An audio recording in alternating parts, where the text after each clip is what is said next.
গাইবান্ধা সদর, সাঘাটা, ফুলছড়ি ও সুন্দরগঞ্জের নদী তীরবর্তী চরগুলোতে জনপ্রিয় হয়ে উঠেছে পারিবারিক সবজি চাষ।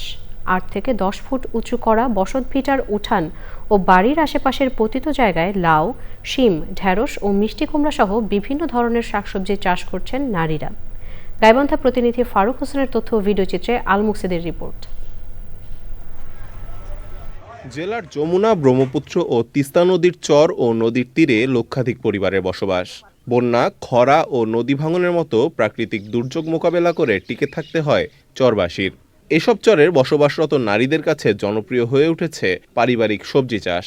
বসতভিটার উঠান ও বাড়ির আশেপাশে পতিত জায়গায় বিভিন্ন ধরনের শাকসবজি চাষ করছেন নারীরা। নদী ভাঙনের মধ্যে গাছ লাগাইতে পারি নাই, ভেঙে গেছে, খাইতে পারি নাই।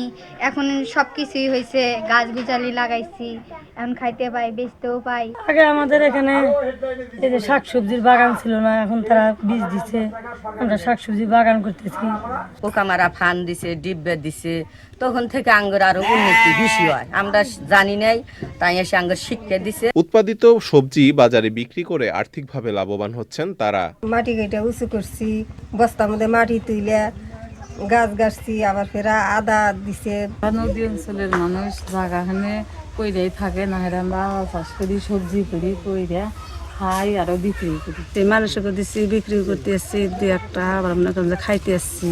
পারিবারিক সবজি বাগান গড়ে তুলতে প্রয়োজনীয় প্রশিক্ষণ সহ প্রযুক্তিগত পরামর্শ ও সহযোগিতা দিচ্ছে কৃষি বিভাগ। চর প্রকল্পের আওতায় চর অঞ্চলের জন্য বিভিন্ন ধরনের ফসলের প্রদর্শনী দিচ্ছি, দিয়ে কৃষককে আসলে এই যে নিত্য নতুন প্রযুক্তির সাথে পরিচয় করে দিচ্ছি।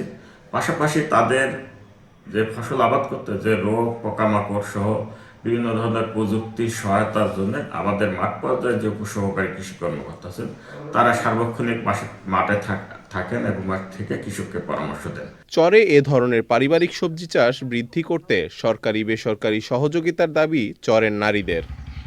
আল মুকসিদ, চ্যানেল আই।